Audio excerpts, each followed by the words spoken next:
subscribe to Storylab. Now, let's begin this one. Gordon Gould stood at the window of his modest repair shop in Portland, watching rain streak down the glass. He'd built this life carefully over 15 years. Honest work, quiet days, distance from the man he used to be. The phone call came at 2:47 p.m. on a Thursday. Mr. Gould? This is Kristen Myers from Providence Medical Center. Your son Ryan was brought in with multiple stab wounds. You need to come immediately. The wrench fell from Gordon's hand, clattering on concrete. Ryan, his 22-year-old son, studying environmental engineering at the university. The boy who'd pulled Gordon from the darkness after Sarah left, who'd given him a reason to stay clean, stay straight. Gordon's '98 Chevy roared to life. 15 years of practice calm evaporated as he wove through traffic, rain hammering the windshield. His mind flashed to Moscow, to blood on snow, to the man he'd been before he disappeared. That Gordon Gould was dead, had to stay dead. The ICU smelled like disinfectant and fear. Dr. Myers, a thin woman with kind eyes, intercepted him. He's stable. Lost a lot of blood. 3 wounds, abdomen, shoulder, and thigh. Whoever did this knew where to cut. Ooh, the word came out like gravel. He hasn't said much. Police are waiting to talk to him, but he's sedated right now. Room 407. Ryan looked small in the hospital bed, tubes running from his arms, monitors beeping steadily. His face was pale, bruised along the jaw. Gordon's hands trembled as he reached for his son's hand, scarred knuckles against unmarked skin. Dad. Ryan's eyes fluttered open, unfocused for morphine. I'm here. Don't talk. Just rest. Was Bradley Bass. Ryan winced. I told him to stop harassing Lindsay. She's in my environmental law class. He grabbed her arm outside the library, and I stepped in. He coughed, grimacing. He pulled a knife. Said nobody tells him what to do. Gordon felt ice settle in his chest. Bradley Bass. Richard Bass's son. Ryan nodded weakly. He just smiled while he did it, Dad. Like it was nothing. A uniformed officer appeared in the doorway. Young, nervous. Mr. Gould? I'm Officer Harmon. I need to take Ryan's statement. Gordon stepped aside, watching his son recite the attack in halting words. Harmon scribbled notes, but something in his posture was wrong. Too stiff. Too careful. We'll investigate fully, Mr. Gould, Harmon said, not meeting Gordon's eyes. But I have to tell you, Bradley Bass claims it was self-defense. Says your son attacked him first. My son weighs 160 pounds and studies textbooks. Bradley Bass wrestled in prep school and has 2 assault charges that disappeared. Harmon flushed. Like I said, we'll investigate. After he left, Gordon kissed Ryan's forehead. Sleep. I'll handle this. He was halfway to his truck when his phone buzzed. Unknown number. He answered. Mr. Gould? This is Bradley Bass. The voice was young, arrogant, slightly drunk. Your kid disrespected me today. Thought he could play hero for some slut. I taught him a lesson. Just wanted you to know, my father is Richard Bass. He runs this state. The governor, the police chief, the judges, they all work for us. So here's what's going to happen. Nothing. Your boy will learn to keep his head down, and you'll forget this ever happened. Or next time, I'll finish what I started. The line went dead. Gordon stood in the rain, water soaking through his jacket. Inside his pocket, his hand closed around something he'd carried for 15 years but never used, a small black card with a Moscow phone number written in Cyrillic. Curtis Snyder was Gordon's age, a defense attorney who'd helped with custody arrangements after the divorce. He met Gordon at a diner 2 blocks from the hospital at dawn, his tie already loosened. I looked into it, Curtis said, sliding a folder across the table. Bradley Bass, 25. Failed out of 3 universities. 3 assault charges, all dropped. 1 DUI where the arresting officer suddenly retired. He's untouchable because his father is Richard Bass, and Richard Bass owns half the commercial real estate from here, Seattle. When Richard speaks, Governor Philip Lamb listens.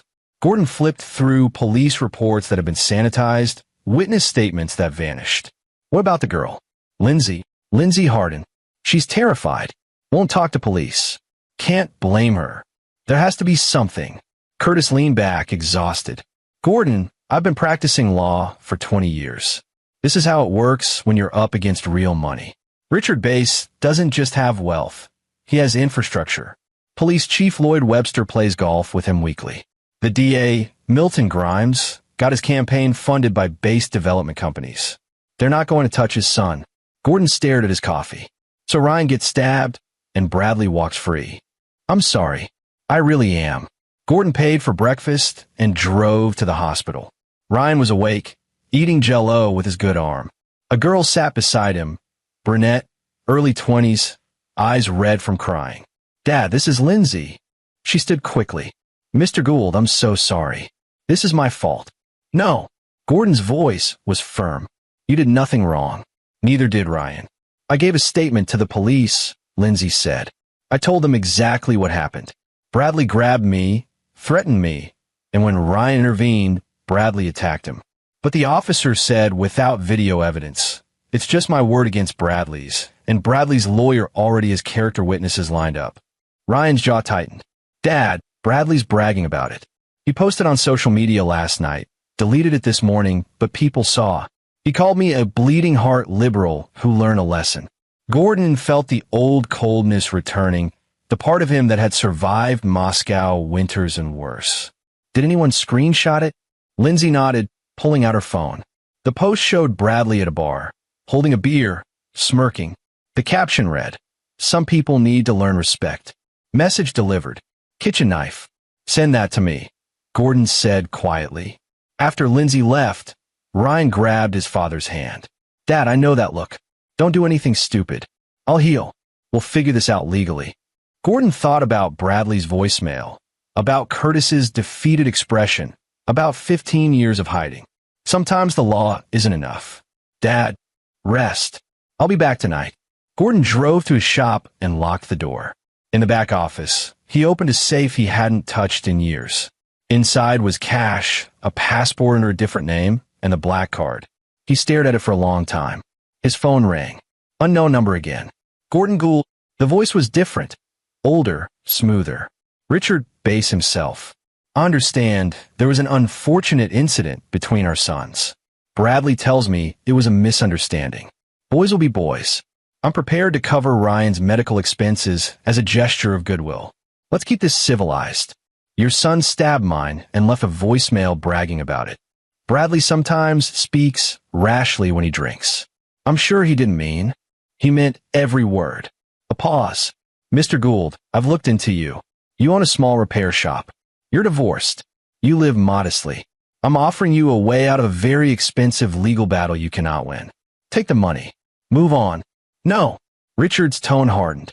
Then you're making a mistake. I'm trying to be reasonable, but I don't have to be.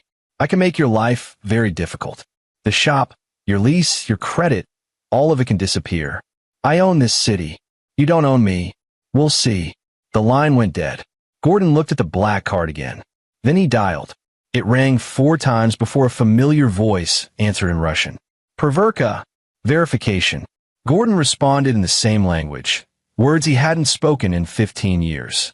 It's me. Volkov. Silence. Then, Bozhe moi. Volkov lives. I thought you were dead, brother. I was. Now I need a favor. Anything. Gordon closed his eyes. 15 years of reinvention about to burn. Blood for blood. Sergio. My son. Sergio Holder's voice went cold and professional. Tell me everything. Gordon did. When he finished, Sergio said, You want the son or the father? Both. But carefully. I need them to suffer first. Volkov. Gordon. This will burn your new life to the ground. My son almost bled out on a sidewalk while his attacker laughed. My life is already burning. A long pause. 3 days. I'll send Carlos. He's the best I have for this kind of work. Civilized on the outside, savage when needed. Thank you. Don't thank me yet. When this is over, you may wish you'd stay dead. Sergio hung up. Gordon sat in the darkness of his shop, rain still falling outside. Somewhere in the city, Bradley Bass was drinking, laughing, untouchable. Richard Bass was making calls, erasing evidence, buying silence. They thought they'd won. They didn't know that Gordon Gould wasn't just a mechanic. Once in another life, he'd been Volkov, a name whispered in Moscow's underworld. A fixer for men who operated above the law because they made their own. He'd left that world for Ryan, for a chance at something clean. Now they drag him back. Gordon pulled out his laptop and began researching. Richard Bass, 62, widowed 5 years ago, remarried to Vivian Downs, a former model 30 years his junior. CEO of Bass Development Group. Ties to Governor Lamb going back 20 years. Donated heavily to Police Chief Webster's community programs. Bradley Bass, trust fund child, expelled from universities, hired into his father's company despite no qualifications. Known for club fights, harassment complaints, and one particularly nasty incident involving a woman who later recanted her testimony and moved out of state with a sudden financial windfall. The Bass family had spent decades building a fortress of corruption and wealth. Gordon had 3 days to find the cracks. He made a list, potential allies, weak points, people who might have grudges. At the top, he wrote a name Curtis had mentioned in passing, Dana Clements, an investigative journalist who tried to write an expose on Bass development 2 years ago before her editor killed the story. His phone buzzed. A text from an unknown international number. Carlos arrives Sunday night. Prepare the ground. S. Gordon looked at Ryan's photo on his desk. Graduation day, bright smile, whole future ahead of him. Blood for blood. Gordon whispered to the empty shop. The rain kept falling. Somewhere, Bradley Bass was still laughing. Not for long. Dana Clements lived in a converted loft in Portland's industrial district, the kind of place journalists moved to when print media died and freelancing barely paid rent. Gordon found her address through a contact who owed him a favor and knocked at 9 p.m. Saturday. She answered with a baseball bat. Who the hell are you? Gordon Gould. I need 10 minutes. I don't. Richard Bass. His son stabbed mine. I know you tried to expose them 2 years ago. The bat lowered slightly. She was mid-30s, short dark hair, suspicious eyes. And I'm going to destroy them. Thought you might want a front row seat. Dana studied him, then stepped aside.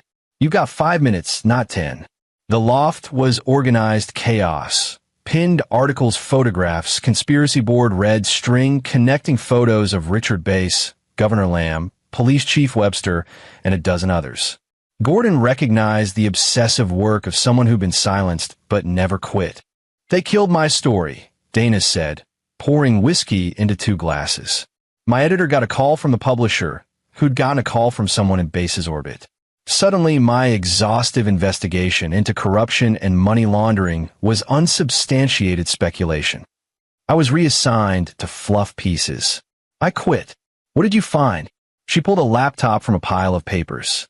Richard Bass doesn't just develop real estate. He launders money for people who can't use traditional banks. Offshore accounts, shell companies, real estate deals that inflate values. He's the financial cleanup crew for everyone from dirty politicians to organized crime.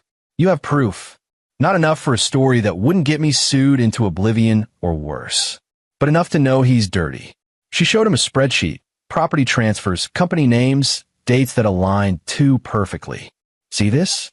Bass Development bought a warehouse district for $3 million, sold it 6 months later to a shell corporation for $47 million. That corporation dissolved 2 weeks after the sale. The money vanished into offshore accounts. That warehouse burned down a month later. Insurance fraud, money laundering, possibly arson, but proving it requires resources I don't have and lawyers I can't afford. Gordon leaned back. His son Bradley stabbed my boy outside a library. Left a voicemail saying his father runs the state and the police work for them. He was right. I've hit walls everywhere. Dana's expression softened. I'm sorry. That's who they are. Richard Bass believes rules don't apply to him, and he's raised Bradley to think the same. How's your son? Alive. Angry. Scared. You said you're going to destroy them. How? I have help coming. Someone from my past. But I need information, patterns, schedules, weaknesses. You've been watching them for 2 years.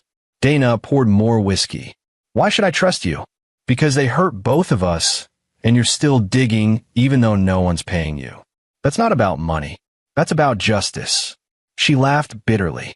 Justice is a fairy tale when you're up against Richard Bass. Then let's write a new ending. Dana stared at her wall of evidence. Bradley Bass goes to a club called Elevation every Friday night. Always has 2 bodyguards, but he ditches them around 1 a.m. when he's drunk enough and chases whatever woman catches his eye. That's when the incidents happen. Richard Bass has breakfast with Governor Lamb every Wednesday at the Capitol Grill. Police Chief Webster joins them monthly. Vivian Bass, Richard's wife, volunteers at a women's shelter on Tuesdays, which is ironic given her husband's son is a serial assaulter. Gordon absorbed this. What's Richard's weakness? Legacy. His first wife, Maddie, died of cancer 5 years ago. Before she died, she apparently tried to get Bradley into rehab, therapy, anything. Richard covered for him instead. Since marrying Vivian, he's been trying to rebrand as a philanthropist. New museum wing, scholarships, charity galas. He wants to be remembered as a builder, not a criminal. His empire is built on sand, but the facade is everything. What about enemies? Everyone Richard Bass screwed on his way up, which is half the city. But they're either too scared or too bought to move against him. Dana paused. There's one exception. Eugene Bright, a contractor who built 3 of Richard's properties. Richard stiffed him on payment, bankrupted his company. Eugene lost everything. House, marriage, reputation. Last I heard, he's working construction in Idaho, but he swore he'd see Richard Bass burn. Gordon filed that away. I'll need copies of everything you have. And when your help from the past shows up and bodies start dropping. No bodies. I want them alive to see everything collapse. Dana raised an eyebrow. That's harder. I know. She pulled a flash drive from her desk. This is 2 years of research. Bank records, property deeds, witness statements that never made it to police, hospital reports from Bradley's victims who were paid off. If you're serious about this, don't waste it. Gordon pocketed the drive. What do you want when it's done? The story. Exclusive. And my byline in a publication that matters. Done. As Gordon left, Dana called after him. Mr. Gould? Be careful. Richard Bass doesn't fight fair. Neither do I. Carlos Benjamin arrived Sunday night at Gordon's shop, stepping out of a black sedan like he was attending a business meeting. Tailored suit, salt and pepper hair, handshake firm enough to crush bone. Volkov, Carlos said in Russian, then switched to perfect English. Sergio sends his regards. He also sends a warning. This is personal for you, which makes it dangerous. Personal clouds judgment. My judgment is clear. Carlos studied the shop, organized tools, clean workspace, evidence of a man who'd built something legitimate. 15 years ago, you're the best at making problems disappear. Sergio says you walked away clean. Why risk it now? You have children? 3. 2 daughters, 1 son. Then you understand. Carlos nodded slowly. Show me the targets. Gordon spread Dana's files across his desk. Carlos examined each document with professional detachment, occasionally making notes in a leather journal. After an hour, he leaned back. Richard Bass is protected by money and connections, but that's also his vulnerability. Men like him believe their fortress is impenetrable. We'll prove it's not. Bradley Bass is impulsive, arrogant, and sloppy. He's the weak point. We hit him. Richard reacts emotionally, makes mistakes. I want them to suffer first. Suffering is an art form. Quick is easy. Prolonged requires precision. Carlos pulled out a tablet, pulling up financial networks. Richard's empire is interconnected. Shell companies, real estate, political donations, offshore accounts. It's like a spider web. You don't destroy a web by attacking the center. You cut the anchor threads, let it collapse slowly. How long? 3 weeks if we're careful. 2 if we're lucky. 1 if you don't care about collateral damage. Gordon thought of Ryan, still in the hospital, looking over his shoulder even in his room. 2 weeks. Careful. Then we start with Bradley. He's the visible face of the family's arrogance. We make an example. Carlos showed Gordon surveillance photos. Bradley leaving Elevation nightclub, stumbling drunk, harassing women, his bodyguards trailing behind. Friday night, he follows a pattern. Gets drunk, dismisses security, pursues women aggressively. We intercept. No killing. I'm a craftsman, not a butcher.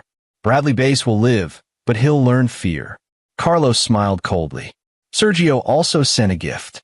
He opened a briefcase, revealing documents, bank statements, emails, contracts. These are Bradley's personal finances. Daddy funds his lifestyle, but Bradley's been skimming.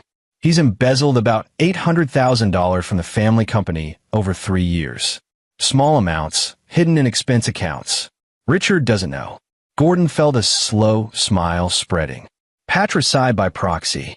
We leak this to Richard, but carefully. Make him question his son's loyalty. Create a fracture. What about the police? Chief Lloyd Webster is Richard's friend, but he's also a politician. If we make Richard toxic, Webster will distance himself. Same with Governor Lamb. Loyalty only goes as far as utility. Carlos pulled up more files. Sergio also had his people look into Richard's financial networks. There's a pattern. He's been moving money aggressively in the past 6 months. Offshore accounts, liquid assets. He's preparing for something. Like what? Either expansion or escape. Men with Richard's profile don't liquidate unless they're worried. Carlos tapped the document. 3 months ago, a federal investigation into money laundering in the Pacific Northwest was suddenly shut down. The lead investigator, a man named Greg Singh, was reassigned to a desk job in Montana. Coincidence? Gordon studied the timeline. Richard knew he was being watched and paid someone to kill the investigation, which means he's vulnerable. The evidence still exists. Singh might still be angry. Carlos made a note. I'll reach out to Singh through back channels. See if he wants redemption. You work fast. Sergio taught me that hesitation kills. You act decisively or you die slowly. Carlos closed his briefcase. We have 2 weeks. Here's the plan. Week 1, we destabilize Bradley, psychologically, financially, publicly. Week 2, we collapse Richard's support structure and expose his crimes. By the end, they'll be isolated, desperate, and broken. What do you need from me? Access. You're local, you know the territory. I need eyes on the base family, daily routines, patterns. I also need you to stay visible, appear normal. If you disappear, they'll know someone's targeting them. Gordon nodded. I can do that. One more thing. Carlos's expression turned serious. If this goes wrong, Sergio can extract me. You'll be on your own. Are you prepared for that? Gordon thought about Ryan's smile when he'd been accepted to university, about 15 years of honest work, about the life he'd built from nothing. Then he thought about Bradley's voicemail, about Richard's smug threats. I'm prepared. Carlos extended his hand. Then we begin tomorrow. First step, surveillance on Bradley. We learn his patterns, find his pressure points, and introduce him to consequences. They shook. As Carlos left, Gordon's phone buzzed. A text from Ryan. Doc says I can go home Wednesday. Dad, please don't do anything crazy. Gordon typed back, just making sure justice is served. Rest. He looked at the flash drive Dana had given him, the files Carlos had brought. The network of corruption spread across his desk. Richard and Bradley Base had built their fortress on other people's suffering. Time to knock it down.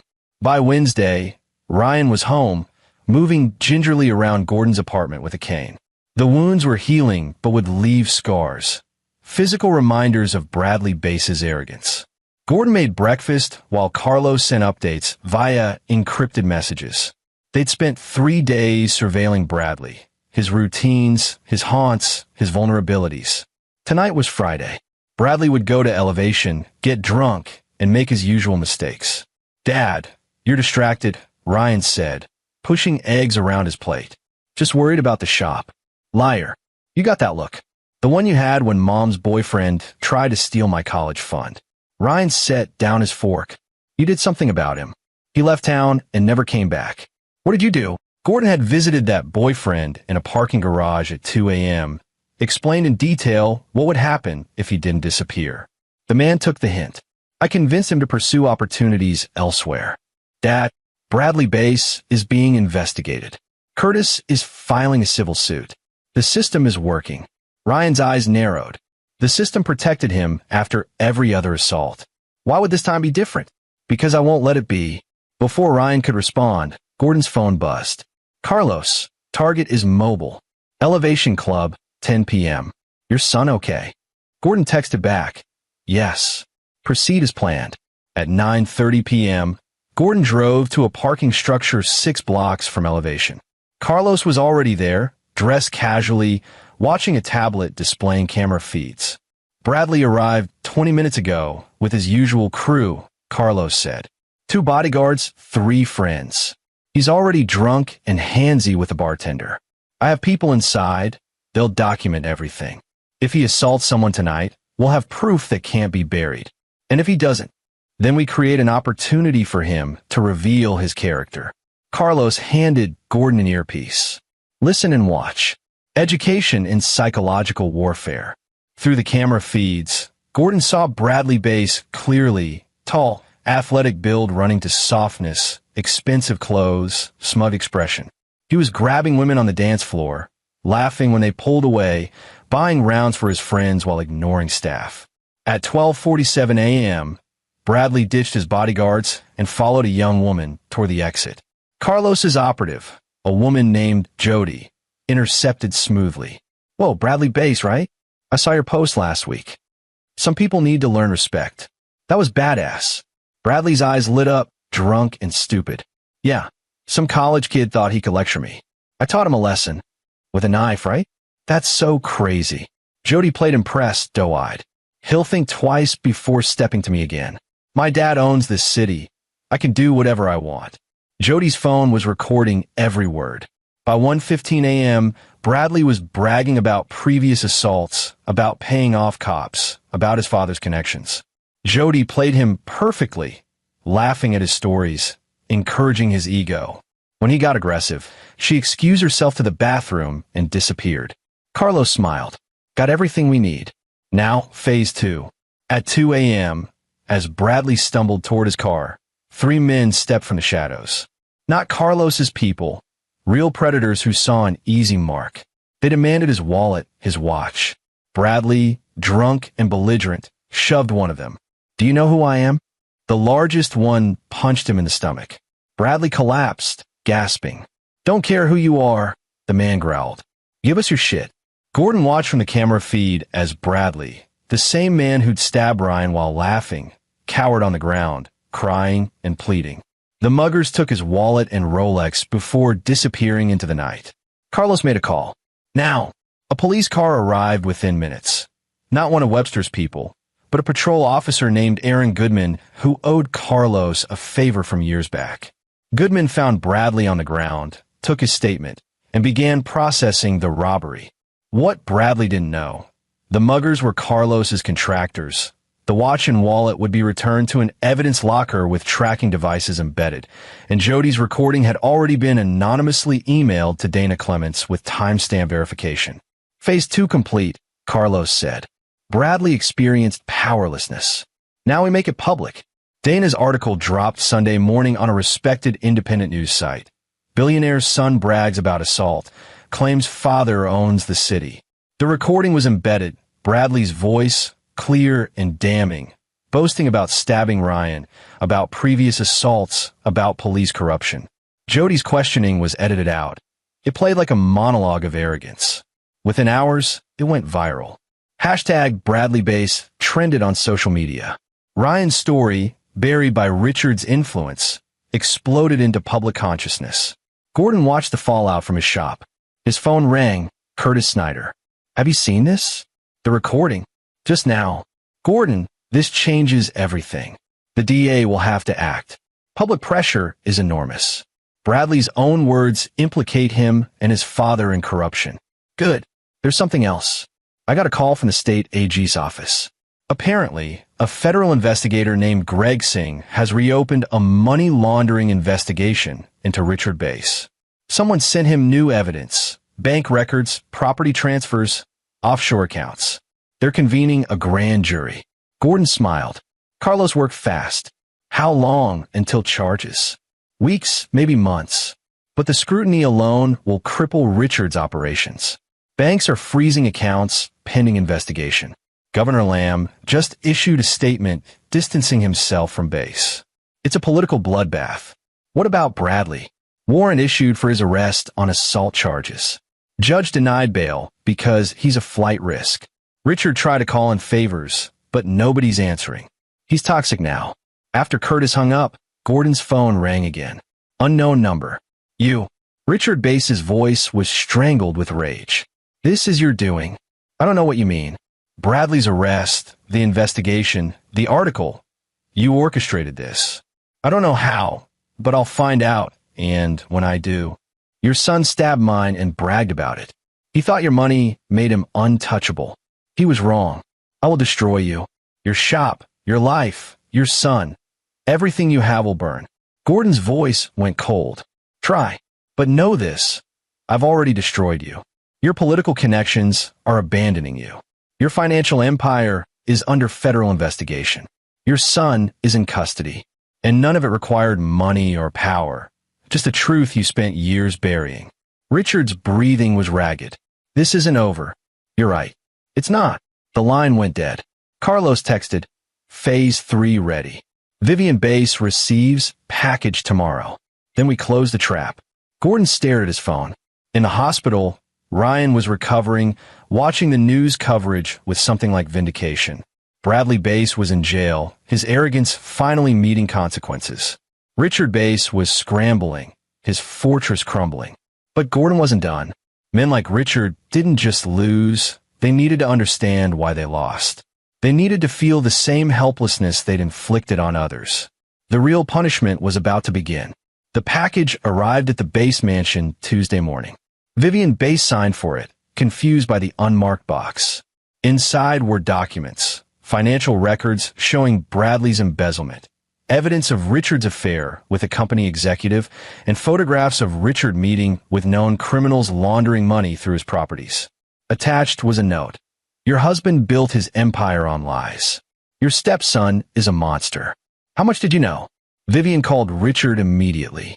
Their argument could be heard by the housekeeper, Mabel Moore, who'd been paid by Carlos to report back. You knew about Bradley, Vivian screamed. You covered for him after every assault, every crime. And you've been cheating? With that woman from accounting. This is a setup. Someone's targeting us. Maybe they're just exposing what's always been there. Vivian's voice broke. I thought you were a good man, trying to rebuild after Maddie died. But you're just as rotten as your son. She filed for divorce that afternoon. The story made evening news. Billionaire's wife abandons him amid scandal. Gordon watched from his shop, feeling nothing but cold satisfaction. Wednesday morning, Eugene Bright called Gordon's number. I heard what you're doing to Richard Base. I want in. They met at a diner. Eugene was 53, weathered, angry. Richard destroyed my life. Took my company, my reputation, everything. If you're bringing him down, I want to help. What can you offer? I built 3 of his properties. I know where the bodies are buried. Literally. One of his warehouses? There's asbestos he never remediated, just covered up. Workers got sick. He paid them off and buried the reports. I have copies of everything because I knew someday I'd need leverage. Gordon took the documents. Give these to Dana Clements. She's building a comprehensive story. Eugene's hands shook as he handed over the files. Make him suffer. Already happening. By week 2, Richard Base's empire was in freefall. Federal investigators raided his offices, seizing servers and documents. Reporters camped outside the mansion. Business partners distanced themselves. Governor Lamb claimed he'd been deceived by Richard's philanthropy facade. Bradley's trial was set for next month, but new victims were coming forward daily, emboldened by the first testimony. Curtis was coordinating a class action lawsuit. Gordon visited Ryan at the apartment Thursday evening. His son was reading case law, preparing to testify. Dad, Bradley's lawyer tried to contact me. Offered money to not testify. What did you say? I told him to fuck off. Ryan smiled grimly. I'm testifying. So is Lindsay. So are 6 other women Bradley assaulted. Gordon felt pride swell in his chest. You're stronger than I gave you credit for. I learned from watching you rebuild your life. Whatever you did after Mom left, whatever you were before, you became someone good.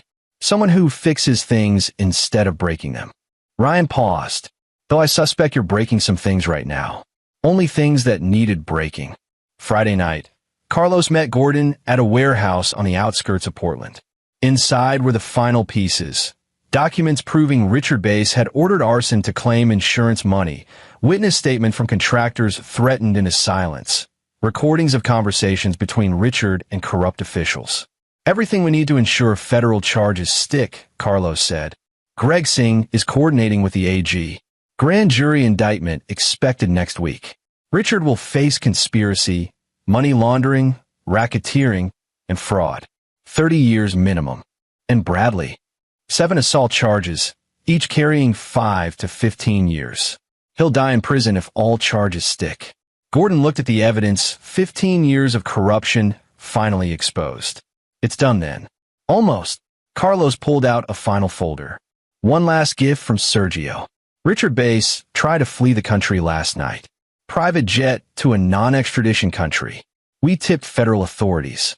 He was arrested at the airport. Bail denied. Gordon felt the weight lift. It's over. Your part is. Mine continues. Carlos extended his hand. Sergio said to tell you, the debt is paid. Your son's blood has been answered with their destruction. Go back to your life. They shook hands. As Gordon drove home, his phone rang. Dana Clements. Front page of the Washington Post tomorrow, she said, voice shaking with excitement. My full investigation into Richard Bass and political corruption in the Pacific Northwest. They're running all of it, every detail, every source. My byline, my story. Congratulations. This doesn't happen without you. This happens because you never quit. Gordon hung up and drove to the hospital where Ryan was having his final checkup. His son emerged smiling, doctor's clearance in hand. Clean bill of health, Ryan said. Scars will fade. I'm going back to school next week. They drove home in comfortable silence until Ryan said, I know you did something. I don't know what, but I know you. I made some calls, talked to some people, made sure the truth came out. Thank you. Gordon pulled into the parking lot of their building. Up above, lights glowed in their apartment. Home, safety, the life he'd built. Bradley Bass's preliminary hearing is Monday, Ryan said. I'm testifying. I'm not afraid anymore. Good. He should see the man he tried to break. They walked inside together.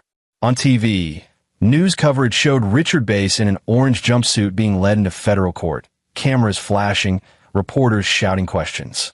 The mighty had fallen. Gordon thought about Sergio in Moscow, about Carlos disappearing back into shadows, about 15 years of running from violence only to use it one final time for something that mattered. He protected his son. He dismantled corruption. He brought justice where the system had failed. Tomorrow he'd return to his shop, to fixing engines and living quietly. But tonight, watching news anchors dissect the Bass family's downfall, Gordon allowed himself a moment of satisfaction. Blood for blood. The debt was paid. 6 months later, Gordon stood in a courthouse, watching the sentencing. Bradley Bass received 43 years for multiple assault charges, attempted murder, and conspiracy. The judge called him a danger to society, protected too long by wealth and privilege.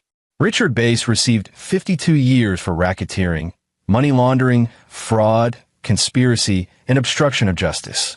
Governor Lamb testified against him in exchange for immunity. Police Chief Webster took early retirement.